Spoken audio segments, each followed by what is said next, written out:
সবাইকে গুনাহ করে খাওয়াবা, মজা করে খাওয়াবা, তুমি হিসাব করবা কয় কেজি গোশত লাগবে, বিবিকে জিজ্ঞেস করবা আজকে দেখো তো আমার ঘরে কয়জন সদস্য, হিসাব করে পাইবা তোমার ছেলে মেয়ে বউ বাচ্চা ভাই বোন মা বাপ সহ 7 জন, বা পাইবা 9 জন 10 জন 5 জন 7 জন 6 জন, এইভাবে সংখ্যা পাইবা। আরো 1-2 জন নাতি নাতন আরো থাকতে পারে, 1-2 জন মেহমান। তুমি হিসাব করে এবার গোশত আনবা 2 কেজি হলে আমরা পর্যাপ্ত পরিমাণ হবে আমাদের জন্য। 2 কেজি আনবা, আর একটু বাড়ায় নিয়ে আসবা, 3 কেজি নিয়ে আসবা। 3 কেজি তাজা দেশি গরুর গোশত কিনে মজা করে তাজা তাজা ভুনা করে 7 জন সদস্যের পরিবার, প্রতিটা সদস্য তৃপ্তি সহকারে খেবা। তুমি হিসাব করো একটা তাজা প্রাণ আস্ত একটা গরু তোমার তৃপ্তি পুষ্টি শক্তি মজা শান্তি আরাম বিলাসিতা, আরে পেট ভরা তৃপ্তি হওয়া শক্তি হওয়ার জন্য পুষ্টি হওয়ার জন্য মজা লাগার জন্য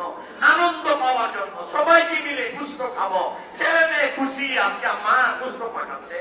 এত মজা করে তোমাকে খাওয়াবার জন্য শক্তি আর পুষ্টি দেওয়ার জন্য তোমাকে তৃপ্তি দেওয়ার জন্য আল্লাহ তাআলা একটা সৃষ্টি একটা মাখলুক তাজা প্রাণ সেই গরুটাকে জুড়াজুড়ি করে ধরে জবাই করে এর চামড়াটা খুলে ছুলে এর গোশতটা টুকরা টুকরা করে আবার আগুন দিয়ে অনেক স্বাদের মশলা সাথে দিয়ে পাক করে আগুন দিয়ে ছেঁকিয়ে পাক করে তোমার খাবারের ব্যবস্থা করেছেন। আজকে জোহরের নামাজ তোমার ঘরের ওই 7 সদস্যের একজন মাত্র সাদা দাড়িওয়ালা হাজী বাবা, তিনি শুধু জোহরের নামাজ আদায় করেছেন, তাও তার নামাজের কত দুর্দশা, তার রুকু ঠিক নাই, সেজদা ঠিক নাই, ওযু রাখতে পারে না, ওযু সহি না, ওযু ভাঙার কারণগুলো ঠিক মতো জানে না, সূরা কেরাত ঠিক নাই, আত্তাহিয়াতু সহি নাই, দোয়াই করুন এশার নামাজের দোয়াই করুন, ফজরের নামাজের শেষ রাকাতে দোয়াই করুন তোমার ওয়াজিব, সেই দোয়াই করুন তার সহি নাই।